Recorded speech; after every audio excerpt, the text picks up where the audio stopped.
And I just remember going down that top 100 and counting over a dozen artists from No Limit Records that was on the top 100 at that time. There was nothing like it. I don't think there'll ever be anything like it. I don't think any other record label has been able to do that. Of course, Cash Money has come close, and Cash Money has surpassed what Master P has done. Let's just keep it 1,000. But they did it with basically 3 artists: Lil Wayne, Drake, and Nicki Minaj. Master P did it a different way. But not even Cash Money has ever had a dozen artists of their own artists on one billboard. Yes, Drake sells a gazillion records. Yes, Nicki has sold a gazillion, and so has Lil Wayne. But it was different with No Limit.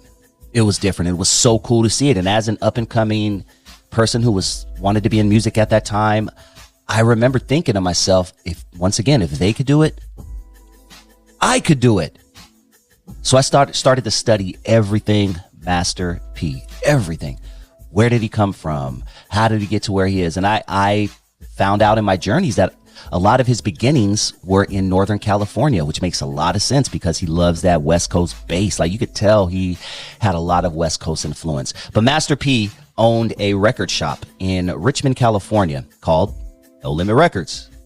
And what Master P would do is Master P would sell his CDs, right? Just like anybody else, but he would revamp the album to add more bass to it. So if it was an NWA album, yeah, it was an NWA album, but the bass was 2 times harder. He took it into the studio and did stuff to make the bass harder. So people wanted to buy tapes from No Limit Records because they knew it would sound crazy hard in their car, their sounds. And back then, it was all about sounds, guys. I don't know if it's still that way. I don't hear too many people because, the cops, they pulled everybody over. There was a time where I got pulled over, probably not even exaggerating, 15 times a month.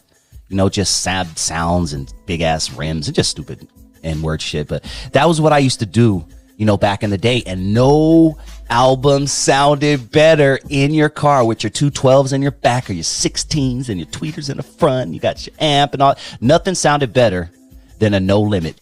I'm talking beating down the block. You knew when a No Limit album was coming.